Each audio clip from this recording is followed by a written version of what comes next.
Jeff, so nice to see you, man. It's been a while since our last treatment we had in Birmingham, close to what, 7, 8 months ago? Yeah, around, yeah. Yeah, so nice to see you. And man, that physique and that competition that day, oof, was an awesome work event. And I always know how much you love Giants Live, and it was a pleasure meeting you and working with you. Yeah, it was really good events there in Birmingham. It was the first edition of our Classic UK. I was really surprised.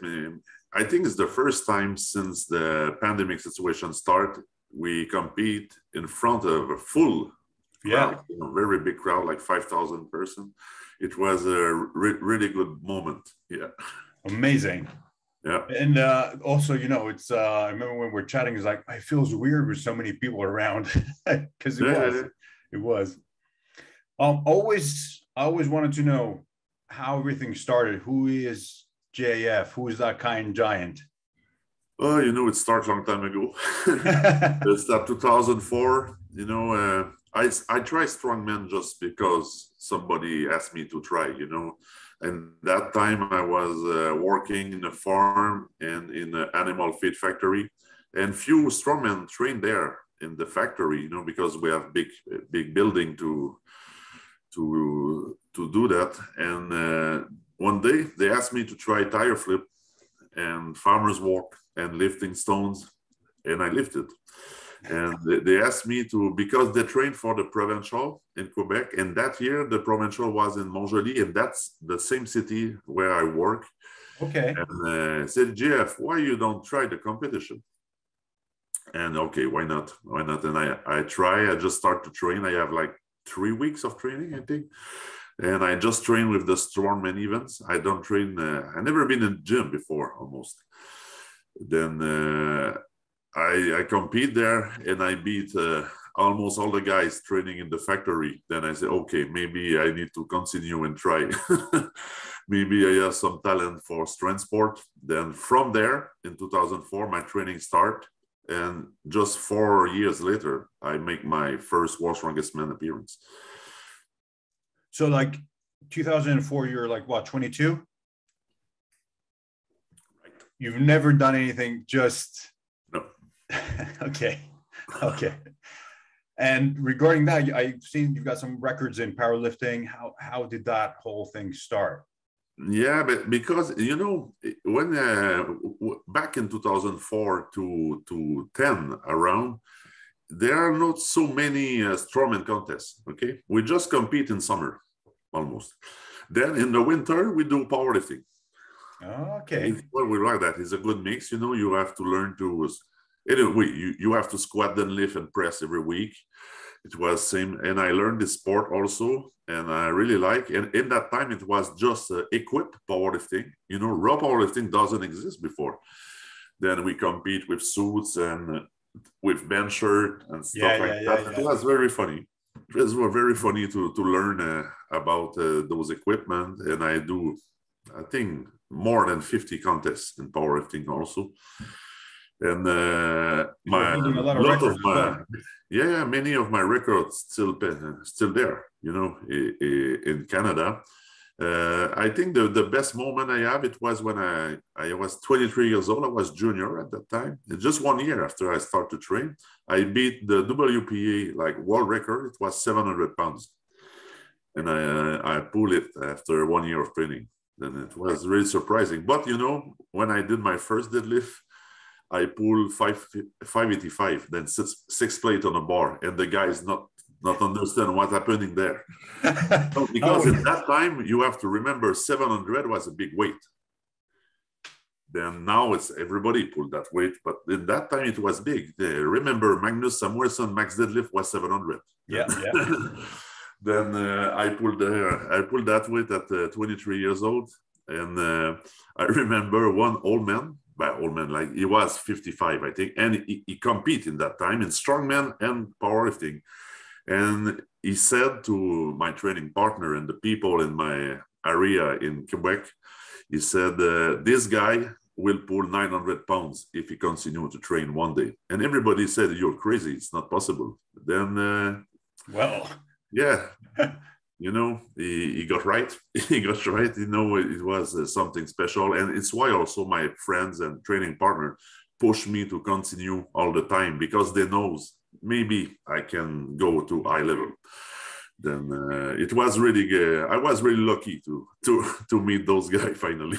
that's what I wanted to ask is that what was training like? Because we hear so many things. It's all about train hard and don't take any breaks and don't do all that. What was like? You went from a farm working what 12, 14 hours carrying things, heavy duty things, and then look, this came up. How was your training? How that involved from 2004 to 2022? Oof. My training changed first, but when I start to train, I train really, really hard. Maybe too hard. But for me, it was not so bad, because when you work like 100 hours a week compared to training, it's funny. It's not so hard. Then I came from a farm job. Then I know what is working hard. Then I start to train. It was very hard training. All the time, my friends was a professional strongman at that time. They pushed me in training, but himself, he don't do this training. It was really hard, but he see me, I want to push and I like that. Then he give me and he said, okay, we will push you hard. It's why I improve really fast in the sport. But, later I learned from other athletes, but my training volume was always very, very big. I decreased a little bit in the last year because, I was older. It's just the nature pushed me to take more break, and I focus more on big competition because the situation in strongman changed now. You have more money on table, bigger contests, then you have to rest. More competitions as well. Focus, yeah. But in past, when I started to compete in Champions League 2011, it was the only secret on earth. Everybody's competing there. And it was small money. Then if you want to live from your sport, you have to compete. And I think it's one of the best advice I get from Savikas in 2011. Sorry, when I start to compete, I ask him what I can do to become like very good, like you. He say, compete a lot. And I think it was the best advice. And it's the advice I give to my athletes too when they compete at amateur level. Register to all competition and do. It's the best training you will do. You learn to compete also. It's not just about training. Then when you compete more, you learn how to compete. You learn to compete with different equipment. The stress is going down in each competition. In the last year, maybe since 2014, 15, I have almost zero stress before strongman competition because it became a comfort zone for me. Then it's what I do, but the training was always hard. I trained with many strongman athletes at world level, and everybody said the same: "Is you're crazy." How many competitions would you do per year then? Sometimes it was like 30, 25, 30 competition, because we compete also in Canada a lot. Yeah. And I never miss a competition here. I compete in all events. Then it was maybe too much, because if I looked at now, I said, oh, I was stupid because I need to rest and try to improve and keep stronger, of course. But in that time, I need many competition to reach money, to live from the sport. Then it was not possible to focus just for one, or two competition. I have not enough sponsor to do that. I think a guy like Brian Shaw used this technique, focusing on Arnold Classic. He focused on World's Strongest Man during many years, and it succeeded for him. It was a good thing, but Brian had bigger sponsor than I have in Canada. My financial situation was not possible to do that. Then, but I think at the end, he also pushed me to become a better strongman. Then I have no regret about that.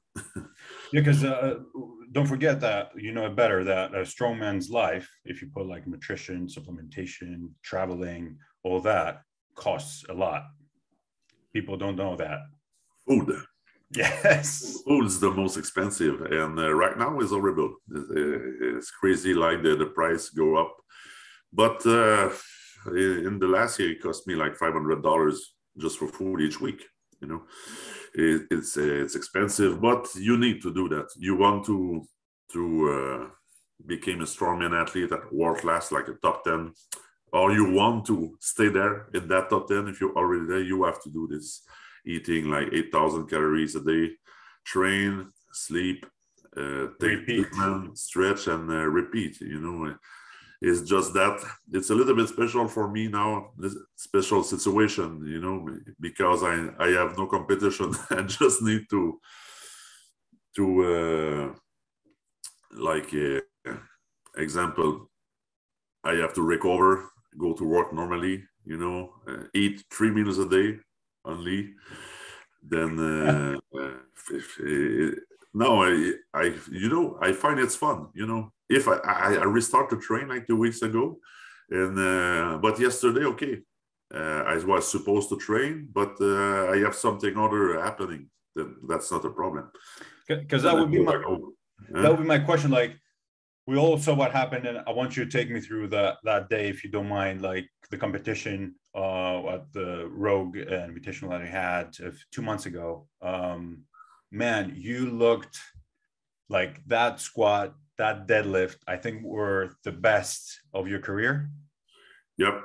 Yeah. And I think in your squad, you had a lot more to put on that bar.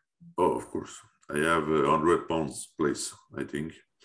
You know, I did this weight in training without suit. I know it will be easy, you know, but I want to show to the people how it's easy to win that event. But you must be smart and don't take some risk of injury for nothing. Then when you compete like that in a rising bar system, you just won the events, and do the same in Rogue Invitational. And it's maybe the only regrets I have, you know, before I get injured, because, you know, I really know it will be very hard or maybe not possible to came back at the same level than I had, you know, on March 5th, you know, 2022. It will be interesting to test my max squat and my max deadlift on that day. It's the only regret I have. What do you think? Because you said about being smart. What is the strategy? What went through your head that day that you didn't put those 100 pounds on the squat and you didn't max out your dead? Because that would give you, you know, the points, because you were up there. And then that could be it, right? Yeah, but the strategy is quite simple in a rising bar system. Then you put eye opener, then I put the weight, and I was the highest opener. Then you go last, then you jump every attempt, you jump over everybody, and you're sure to win, because I know I will lift the weight anyway. And example, if somebody put 980 or 990, I will just put more. It was my strategy. I do same in Rogue Invitational in October with the deadlift. But you know, when you lift that kind of weight, then you don't put weight for nothing. Yes. Anyway, it will be the same points. And I always compete. You know, it's different from few athletes, but I always compete to win competition. I never train to break some world record in one event or something. In the past, you know, if you want to reach some money, you have to win the competition. Yeah. And it was no money for records and stuff like that. You have many athletes now training just for a few stuff. Many guys just doing deadlift right now, or just doing overhead. Yeah. You know, it's very, very different. But in the past, if you're just good in one event, it's no money for you. But then I always try to win the contest, and I know I was in really good position to get my first on classic podium this year. I came fourth last time, and unfortunately injury happened, but I was really proud of my performance. Then I finished this competition maybe on the ground, but I was in one of the best shape of my life, and I'm happy about that. 100%. That time that you put the log on and you did that clean to bring it up, did you feel anything? Did anything come up? Yeah, I was sure I will lift. It was not so heavy finally, because I know I was not in the best shape for log. Then 200 kilo for me is record. Then I said, my strategy was, okay, I will stay more conservative and I will hit 3 good lifts and it will be not so bad point. And finally, 420 was good points. Yeah. And I clean 420. And when I start to press, I said, okay, I will give a good leg hit, to be sure to lift it easy.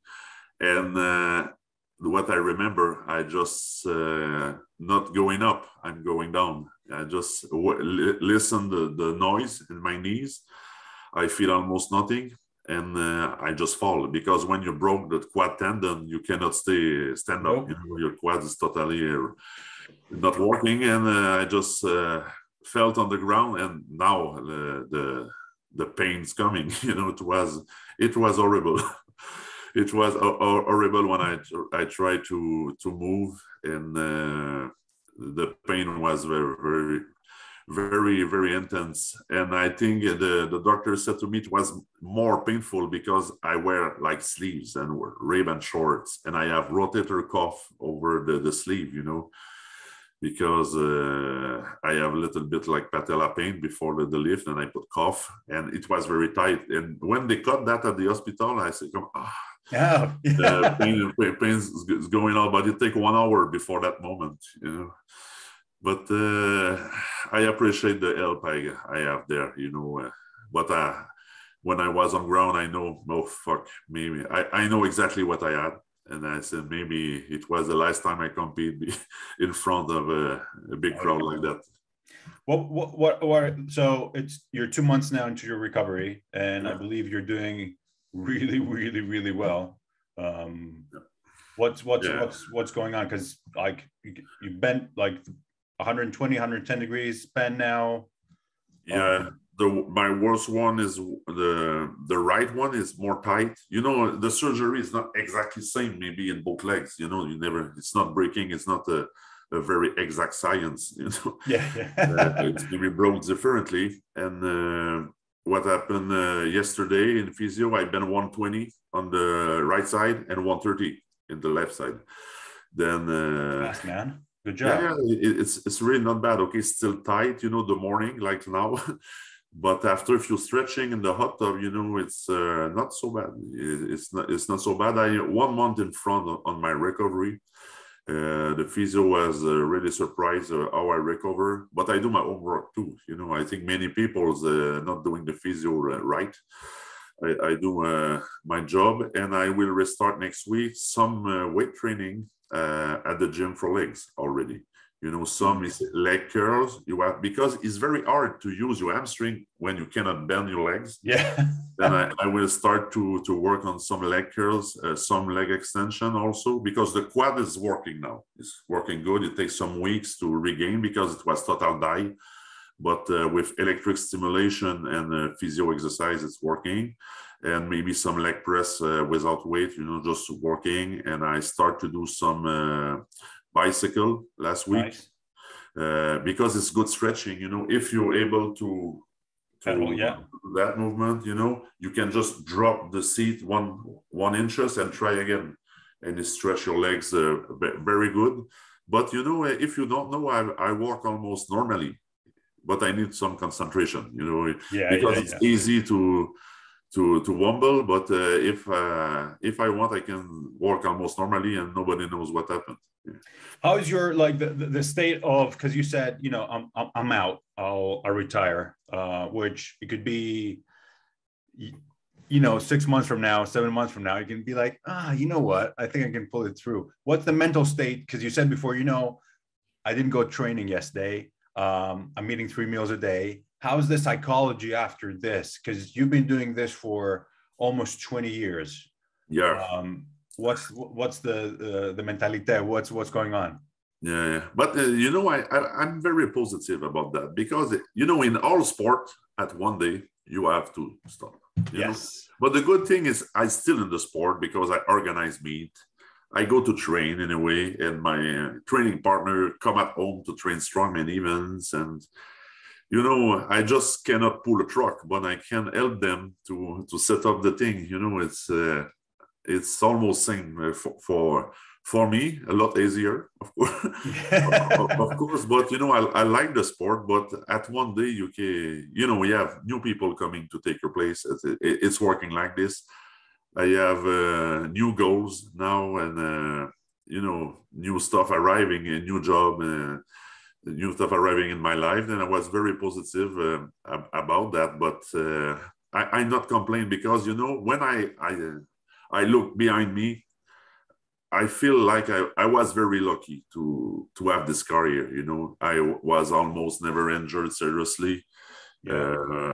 I travel around the world, you know, compete in many contests, meet really good person, makes a lot of friends, you know, over the years. Then it was a very good life, you know, just train and you do what you like, you know, just training, competition, and traveling. It's almost like a superstar life. Like It is. Yeah, yeah. it was very fun, but you cannot do that until 60 years old also. Then it's why I stay really positive, but I can continue to train, you know, and it's also a passion. And I just do upper body right now, but I have fun to go to the gym anyway. And it's different, very different to what I do before. But you know, when you have to eat all the time and train all the time, it's also not bad to take a little break. I think Yeah. I feel like that. Yeah. And from what you're saying now, man, like they're true coaching kind of words, because I can see that you've done a lot of work within, and being capable of saying, you know what, I had a really good life. I've traveled all over the world. You've done a lot of records, 9 times, if I remember correctly, Canadian strongman, 9 Yeah. times in the world's strongest man competitions. You know, like, wow. Yeah, it's what I say. You know, I don't feel like I need to prove something more. That for me, it was my career. I'm happy about my result. Okay, it will be fun to continue a few more years, but I feel also it was much harder every 6 months. You know, everybody is increasing, and the level in strongman right now is very high. Maybe I can continue 2 more years and stay in that top 5, but it's not so easy. You have in the past, you know, top 10 was almost the same guys, but now the top 10, you can put 20 guys at this level right now, and somebody want to take your place. Yeah. All the time, you know, it will be really interesting if we talk about this year competition. The world's strongest man is coming. That's what I wanted to ask. What's happening? What can you see? Because the level is getting higher and higher every time, right? You know, now it's very hard to predict. You know, I don't think someone will like dominate or some. You have too many guys at the same level right now, and anything can happen. You know, you have favorites can miss the final. Then it's why it's so hard to predict the podium at the end. You have no idea who will compete in the you know in the final. But of course, I will cheering. We are 3 Canadians this year in World's Strongest Man. I will cheering for them. I think they have good chance to have at least one of them or more in final for sure. Last year, Maxime was on podium. Yeah. Mitchell Hooper is coming this year also. He looked really strong. Mitchell looks really strong. Yeah. Yeah, it's very impressive in training. But the only thing about Mitchell is because he don't compete a lot. That also strongman in strongman, the experience of competition is also important. But I'm sure, you know, the other athletes will help him with that. But it will be interesting to see what happened. You know, I think it's also maybe last chance to Brian Shaw to win 5th title. It is good event for him. Lichis is coming back. Martin, 2 years yeah. to compete. Tom will defend his title. I know he's really focusing on that competition also. You know, it will be really nice to watch, because now it's like I said, the level is higher. And everybody, not everybody, but maybe like 10 guys have a chance to win if they give a good performance and a good time, you know. But in the past, it was maybe 2-3 guys have the potential to win the contest. But now it's different. And with a point of view from a fan or a spectator, it was much more interesting like that. Yeah. Yeah. 100%. What are the main kind of pillars you see that are changing now from, let's say, 2004 to 2022? How would you advise back then to what you're going to be advising people that want to become the next strongest man in the world now? What would be your, like, let's say, rules, guidance, advice, you name it? Yeah. First, my training perception is really different now. You know, I think the guys now, because, you know, in 2004 and 2022, it was strongman in 2004, but they don't lift the same weight than they lift now. What changed? Is the biggest difference. You know, everybody is much, much stronger. You know, the weight, you know, when you arrive like at 23 years old in the sport, you're exposed to much bigger weight than I was exposed in 2004. Yeah. You understand? At least in amateur level, it's very, very, you know, in 2004, amateur level was, okay, one farmer of the village, the mechanic, the guys from the grocery trying to lift stuff, you know, it was amateur level. But now amateur was trained, and few of them is maybe it don't work, you know, it train full time. Then it is very, very, very different right now. But the most important to prepare to fight against that weight, you need more time to rest, and I put more time about stretching and mobility and recovering. I think is more important, and it's what I said to the athlete I train right now, to take more time, because when you're young, you can push, you know, you much, much faster. You can push, but now you have to take time also to keep this mobility, because we take a lot of mass over the years. You know, when I start strongman in 2004, I weighed like 220. Now I finished my career at 350. It's a big gain, you know. Then it's a big difference. But I think it's the most important part about the strongman training, because train, eat, and lift stuff is quite easy. You know, you can differ from strongman program, train the events more. Also, in the past, we train more in the gym, I think. Now the guys are much better because they are specialized. They train events many times a week. It's why they are better too. Then you have to train more with the strongman events to become a really good athlete. And I think the best advice I can say to the athlete, okay, you have to train, but you have this part also of physio to do, you know, if you want to continue and not get injured. Because at the moment, we see many very good athletes at young age. Really, fast. They injured a lot, because it's why. Because when I start, example, when I was 25 years old in my first World's Strongest Man, you know, the yoke was 800 pounds. Now it's over 1,000. Then it's much harder on tendons, ligaments, articulation, back, you know. It's why, and the guys need to have a good specialist team around them. You need chiropractor, physio, name them, all kind of treatment you have. You know, back in 2004, it's almost not exist. Nobody get treatment, and it was very, very, very different. But the athletes need that. They need to take care about their body. You have to listen. Okay, I feel something. You know, you feel, okay, I have back pain today. It's not the time to push to your limit. It's always better to, okay, listen your body. Wait tomorrow. Maybe train another part today, and wait and take care and be careful about the strongman training when it is time to lift very big weight, because it is different, you know. It is very different. And I love that conversation that day that I was treating you. Remember, you were saying that the importance of, you said, I wish I had that when I first started, because we just didn't know. And it takes a lot of, you know, a lot of commitment, what you said, because I keep what you said before. I said, yes, I'm doing my physio twice a week, but I'm doing my homework. You know what I mean? So you're really aware of what you're doing. And that's the mentality of a professional. You're going to see the practitioner 2-3 times a week, let's say, but there's work to be done. You need to listen to your body, as you said. And if you don't lift today, it's fine. You can lift tomorrow. Just listen to your body. Yeah. Yes, also, but in the past, we have no knowledge about that also. But now the knowledge is there, and the athletes knows, because the problem, because the physio is not the fun part.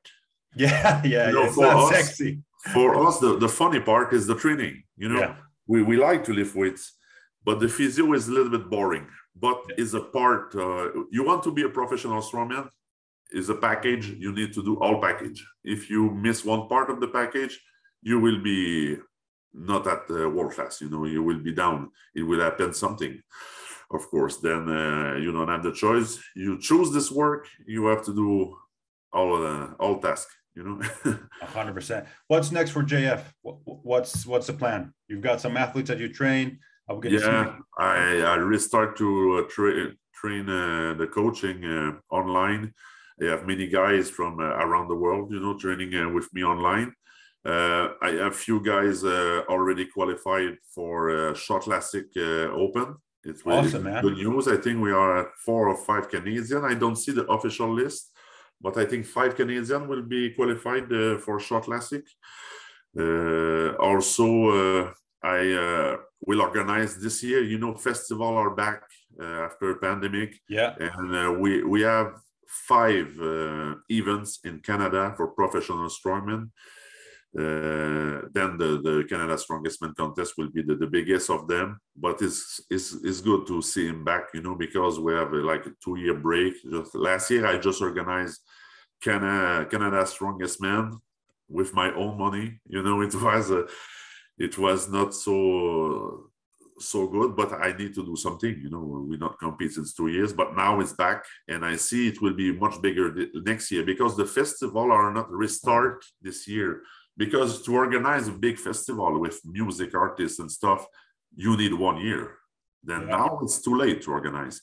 Then it will be back for 2023. Yeah. This year, I have 5 events, because the rodeo, it's very popular in Canada, and we compete in many rodeos. Okay. And the rodeos are back, and it's why I have 5 events. I was really lucky. Then and rodeo and strongman is a very good mix. It's almost the same crowd, The people liking rodeos like strongman also. Then it's working like that here in Quebec. We will have big crowd. It will be fun to see people coming back to see the guys competing, and it will be a good level this year, because Mitchell Hooper is back from Australia. Maxime, Rayom twins are there. Oh yeah. Really interesting. We have also Kelly Brenton, the old powerlifter from the IPF, coming to strongman right now. Really? Yes. That's a good comeback. Yeah, he compete one time at the moment in Strongfest in the Saguenay-Lac-Saint-Jean area. He did like a 400 pounds log like nothing. This guy bench 600 pound raw. Then press is very impressive, really strong in deadlift and squat also. It's maybe not the best in moving even, because he's a heavy guy, but on a static movement is the strongest of the lineup for sure. It will be interesting to see what he can do now in strongman. We have some athletes in Ontario working with him and helping him with the equipment and the strongman events, but it's fun to see him back, because he's one of the strongest guy in Canada for sure in history. He make very big records, and he lift big weights in IPF worlds. Then it's fun to see him back and trying strongman right now. I cannot wait. Really fun. Everybody is pumped to compete. It's 2 years break. A lot of guys not compete since long time, and everybody is really happy to coming back. It will be a great show, and those even will stay in me, in the sport. If I will speak microphone, maybe or do something like that, but I like the sport, and it's why I continue to organize the event. But it will be very interesting this summer. I cannot wait to see that. JF, thank you so much for your time, man. It's been a pleasure, and I'm looking forward to seeing you in person soon, either in Toronto or in Canada or in Europe. Good. Thank you very much. My pleasure. Thanks.